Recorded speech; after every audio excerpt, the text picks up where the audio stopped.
Selamat pagi dan salam sejahtera. Apa kabar? Baik? Oke, bagus. Jika semuanya baik-baik dan sehat-sehat. Oke, hari ini kita akan belajar Sejarah Tingkatan 2 Bab 10 Sarawak dan Sabah. Dan kita akan memasuki topik 10.4, yaitu keunikan masyarakat Bumiputra di Sarawak dan Sabah. Oke, apa yang akan kita pelajari pada hari ini adalah kita mempelajari ataupun mengenal pasti suku kaum yang terdapat di Sarawak dan Sabah. Dan jika kita juga mengetahui kepentingan sungai bagi masyarakat Sarawak dan Sabah. Dan yang ketiga, kita juga mengetahui keunikan Sarawak dan Sabah dalam aspek kesenian, perayaan, tarian, dan seni bina. Oke, sebelum itu apa yang kamu dapat nampak pada paparan slide ini? Iya, gambar apa? Ya, betul, gambar masyarakat Sarawak dan Sabah yang terdiri daripada pelbagai latar belakang kaum dan etnik. Oke, dalam pembelajaran hari ini, yaitu keunikan masyarakat Bumiputra, Sarawak, dan Sabah, kita melihat kepada 6 aspek, yaitu masyarakat, kepentingan sungai, kesenian, perayaan, tarian, dan seni bina. Oke, penduduk Sarawak dan Sabah yang berbilang kaum dan budaya menyebabkan kawasan ini memiliki keunikan tradisi dan warisan yang tersendiri. Oke, mari kita lihat kepada masyarakat Bumiputra Sarawak. Keunikan masyarakat Bumiputra di Sarawak boleh dilihat dari segi kepelbagaian kaumnya seperti Iban, Melayu, Orang Ulu, Bidayu, dan Melanau. Terdapat beberapa lagi kaum Bumiputra yang lain seperti Bisaya, Bukitan, Dusun, Kedayan, Kajang, Kejaman, Lahanahan, Lisum, Lugat, Sebob, Sekapan, Sipeng, Tagal, Tanjung, dan Ukit. Kepelbagaian ini disebabkan oleh sejarah budaya setiap kaum berbeza-beza. Kepelbagaian kaum ini juga merupakan keunikan masyarakat Sarawak yang berlainan latar belakang. Oke, mari kita lihat kepada kaum Melayu. Kehadiran kaum Melayu bermula dengan kemunculan kerajaan-kerajaan awal di Sarawak. Kebanyakan kaum Melayu menetap di kawasan pesisir pantai Sarawak. Oke, seterusnya kita melihat pula kepada kaum Iban. Kaum Iban yang berasal dari Sungai Kapuas bermula berhijrah dan menetap di kawasan hulu Sungai Batang, Lupar, dan Sungai Rajang hingga Sungai Baram. Dan mari kita melihat pula kepada kaum Bidayu. Kaum Bidayu berasal dari Sungkung, Kalimantan, dan kemudian berhijrah ke selatan Sarawak. Oke, kita melihat pula kepada kaum Melanau. Sejak dari dahulu, kaum Melanau mendiami kawasan tengah Sarawak. Oke, seterusnya Orang Ulu. Orang Ulu terdiri daripada pelbagai kaum yang mendiami kawasan pedalaman Sarawak. Mereka terdiri daripada kaum Kayan, Kenya, Kelabit, Penan, dan Punan. Kaum Kayan dan Kenya berasal dari Sungai Kayan dan berhijrah ke kawasan hulu Sungai Rajang, Balui, Baram, dan Hulu Kemenah. Oke, seterusnya kita melihat pula kepada masyarakat Bumiputra Sabah. Masyarakat Bumiputra Sabah juga unik dari segi kepelbagaian kaumnya.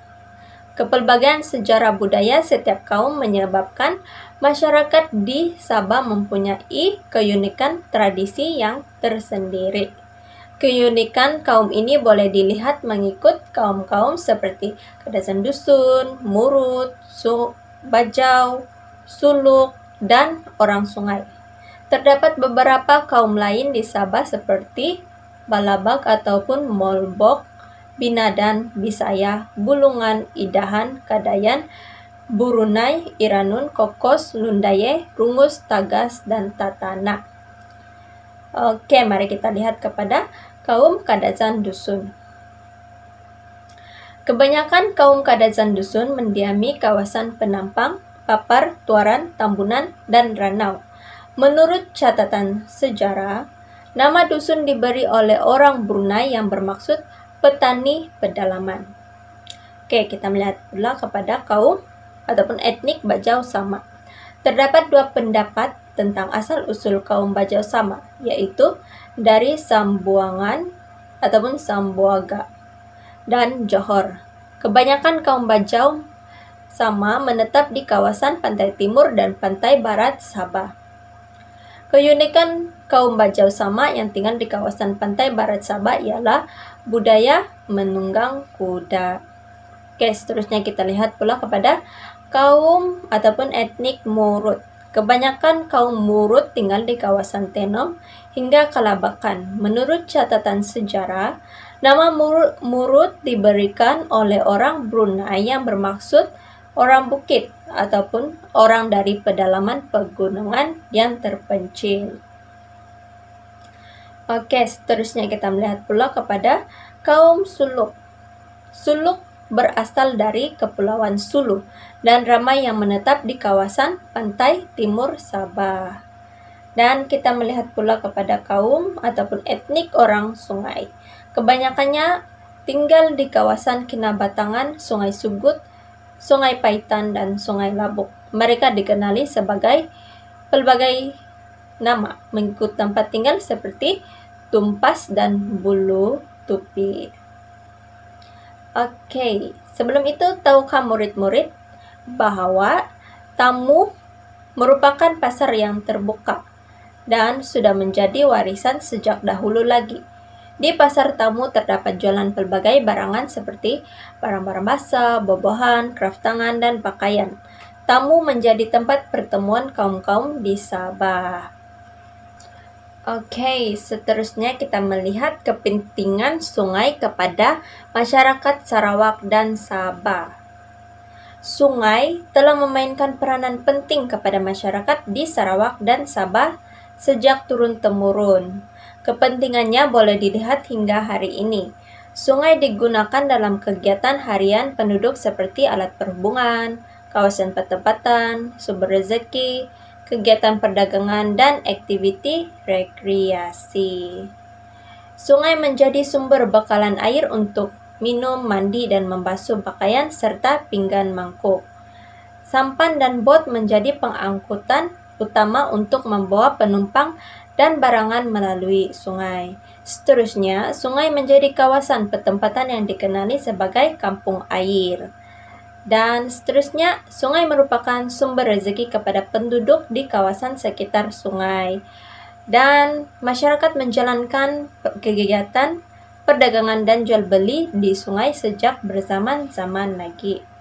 Dan seterusnya, sungai menjadi tempat kegiatan rekreasi seperti pesta regata dan acara perahu berias. Sungai amat mempengaruhi kehidupan masyarakat di Sarawak dan Sabah. Fungsi sungai masih kekal hingga hari ini. Kepentingan sungai ini juga menunjukkan terdapat persamaan dengan pertempatan awal dan pengasasan kerajaan alam Melayu. Oke, seterusnya kita melihat kepada aspek kesenian. Kesenian penghasilan barang, kesenian merupakan salah satu keunikan masyarakat di Sarawak dan Sabah. Barangan yang dihasilkan mempunyai pelbagai kegunaan dan dihiasi dengan motif-motif yang menarik. Pada peringkat awal, barangan kesenian yang dihasilkan adalah untuk kegunaan diri sendiri dan dijual secara kecil-kecilan untuk sara diri. Apabila terdapat lebihan dan permintaan, barangan kesenian ini dikomersialkan dan digagangkan. Secara tidak langsung, kegiatan ini menambahkan pendapatan masyarakat. Oke, kita lihat kesenian di Sarawak. Oke, di Sarawak terdapat tenunan kain seperti puak kumbu. Puak kumbu merupakan hasil kerja tangan kaum Iban yang dibuat daripada kain kapas. Puak kumbu digunakan dalam pelbagai majelis seperti kelahiran, perkawinan, dan kematian. Oke, seterusnya tenunan kain keringgam. Tenunan kain keringgam ini merupakan kerja tangan kaum Melayu yang dibuat daripada pelbagai jenis kain seperti kain kapas dan kain sutra. Kain tersebut disulam dengan benang emas, perak, dan tembaga. Oke, kita melihat kepada craft tangan yang dihasilkan oleh masyarakat Sarawak. Yang pertama, sintung duduk. Ia dihasilkan oleh kaum Iban untuk membawa benih padi dan lanji, yaitu antara craft tangan yang dihasilkan oleh masyarakat Sarawak juga, yang bertujuan untuk membawa hasil padi. Dan basong, yaitu antara craft tangan yang dihasilkan oleh masyarakat Sarawak juga untuk memburu.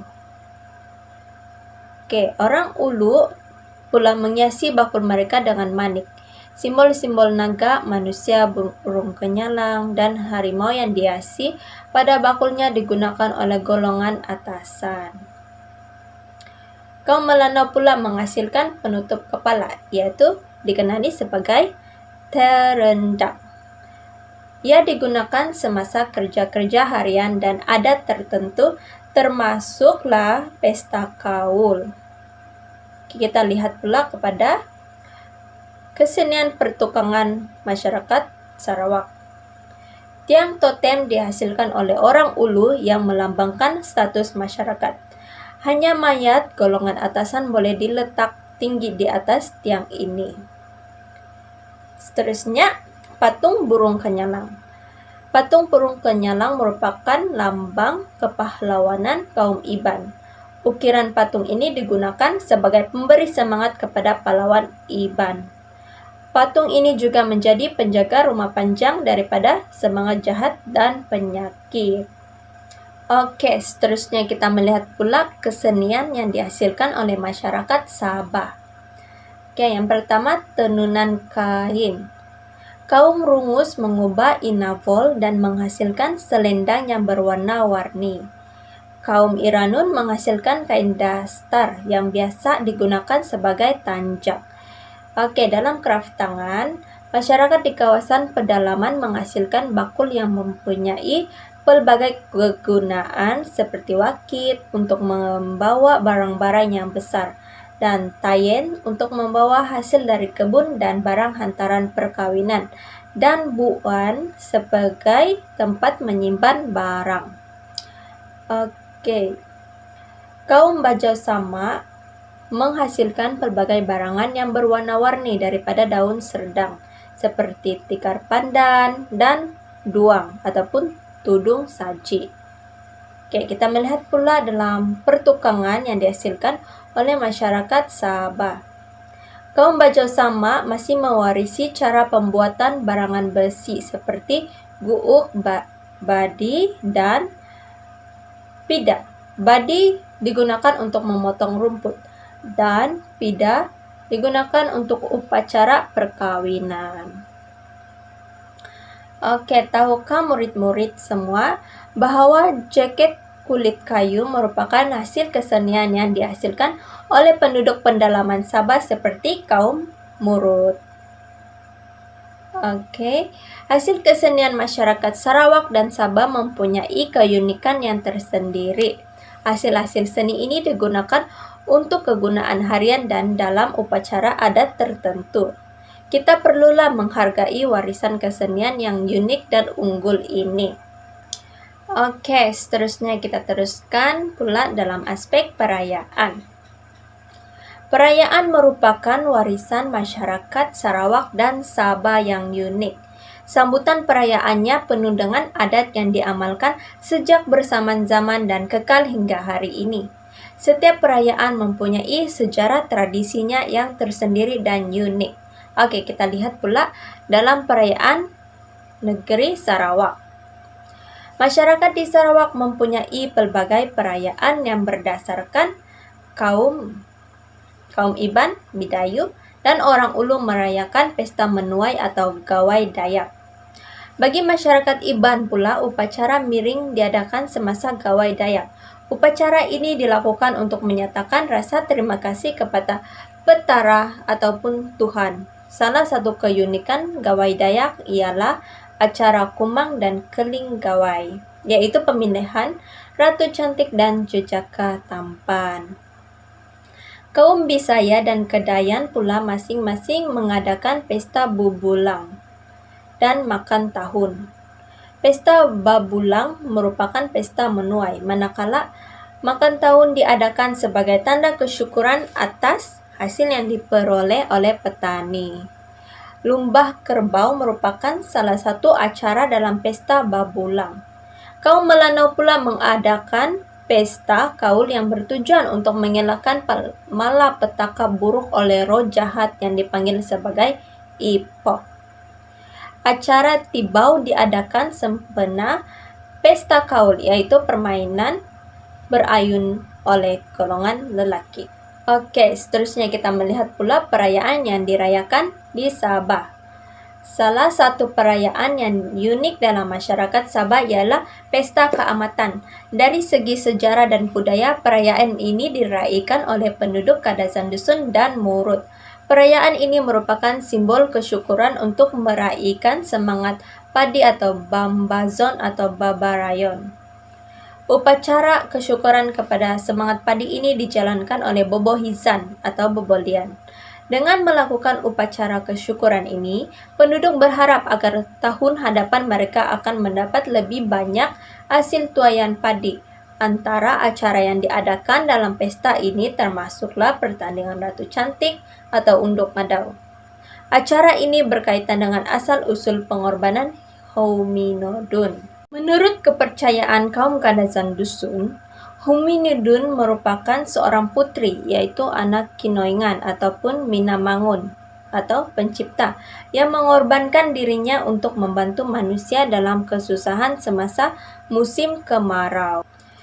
Keunikan Bobohizan ataupun Bobolian ialah beliau merupakan wanita. Oke, kita melihat pula perayaan seterusnya yang dirayakan di Sabah, yaitu Pesta Regata Lepa. Perayaan ini bertujuan untuk memperingati peranan lepa dalam kehidupan kaum Bajau Sama di pantai timur Sabah. Dalam perayaan ini, kaum Bajau Sama menghiasi lepa. Selain itu, berbagai acara lain diadakan seperti perlombaan perahu. Lepa akan dihiasi semasa pesta regata lepa. Regata bermaksud perlombaan perahu. Sambutan perayaan masyarakat Sarawak dan Sabah penuh dengan tradisi yang mengimbau sejarah dan budaya nenek moyang mereka. Perayaan tersebut juga merupakan unsur keserumpunan alam Melayu yang sentiasa menghargai alam semula jadi yang membantu kehidupan mereka seharian. Oke, seterusnya kita melihat pula kepada aspek tarian. Di Sarawak, kepelbagaian kaum membawa kepada kelahiran pelbagai persembahan tarian yang unik dan menarik. Hal ini dapat dilihat dengan kepelbagaian pakaian, alatan tarian, dan rentak tarinya yang berbeza-beza antara satu kaum dengan satu kaum yang lain. Oke, kita lihat kepada tarian ngajat. Tarian ini ditarikan oleh kaum Iban ataupun orang Ulu. Terdapat beberapa jenis tarian ngajat Iban, seperti ngajat Indu dan ngajat Lesung. Tarian ngajat ditarikan sebagai pemberi semangat kepada para pejuang yang hendak pergi berperang. Oke, seterusnya kita melihat pula kepada tarian Datun Julu. Tarian ini berasal daripada kaum orang Ulu. Tarian ini melambangkan kegembiraan dan terima kasih. Penarinya ialah wanita yang memakai pakaian berwarna-warni dengan perhiasan di kepala. Bulu burung kenyalang digunakan semasa menari. Tarian ini diiringi oleh alat musik tradisional seperti sape. Oke, tarian seterusnya adalah tarian bermukun. Tarian ini merupakan acara bergendang. Keunikan bermukun ini ialah gendangnya yang dipalu oleh wanita dan penarinya hanya lelaki. Tarian ini biasanya ditarikan semasa majelis perkawinan. Semasa bermukun, para pemukul gendang akan berbalas pantun. Oke, seterusnya kita melihat pula tarian yang ditarikan oleh masyarakat Sabah. Di Sabah, terdapat berbagai jenis tarian yang diwarisi sejak berzaman-zaman. Setiap kaum memiliki tarian yang unik dan berbeza daripada satu kaum dengan kaum yang lain. Begitu juga dengan halnya dengan hiasan baju penari, peralatan yang digunakan dan gerak tarinya. Oke, tarian yang ditarikan di Sabah adalah seperti Sumazau. Tarian ini adalah tarian kaum Kadazan Dusun, dan terdapat variasi tarian ini mengikut kawasan seperti Penampang dan Papar. Tarian ini ditarikan semasa pesta keamatan dan majelis keramaian. Perkataan Sumazau diambil daripada perkataan Sazau yang merujuk pergerakan tangan penari seperti seorang burung helang. Oke, tarian seterusnya adalah Magunatik. Tarian ini ditarikan oleh kaum Murut di kawasan pedalaman. Tarian yang menggunakan 2 batang bulu ini ditarikan semasa majelis keramaian. Oke, seterusnya tarian Limbai. Tarian ini adalah kaum Bajau Samak dari pantai barat Sabah. Tarian ini ditarikan secara berpasangan. Pasangan wanita akan memakai sarimpak, yaitu hiasan kepala. Tarian ini ditarikan semasa majelis perkawinan dan majelis keramaian. Keunikan tarian penduduk Sarawak dan Sabah ini muncul karena kepelbagaian penduduknya yang kreatif dalam mengatur gerak tari yang tersendiri dan mempunyai tujuan tertentu. Keunikan tarian ini terus diwarisi hingga hari ini. Oke, seterusnya kita melihat pula dalam aspek seni bina. Dalam aspek seni bina, masyarakat Sarawak dan Sabah mempunyai sejarah pembinaan rumah yang unik. Setiap seni bina ini walaupun kelihatan mempunyai persamaan, tetapi terdapat ciri-ciri tersendiri dan unik. Di Sarawak terdapat 3 bentuk seni bina yang unik, yaitu rumah panjang, rumah tinggi, dan rumah barok. Rumah panjang merupakan seni bina kaum Iban, Bidayu, dan orang Ulu. Rumah panjang dibina untuk tujuan keselamatan dan pertahanan serta mewujudkan kerjasama dalam kalangan penduduk di rumah panjang. Seterusnya rumah tinggi. Rumah tinggi merupakan hasil binaan unik kaum Melanau. Rumah ini dibina tinggi yaitu 10 meter dari aras tanah untuk mengelakkan serangan musuh.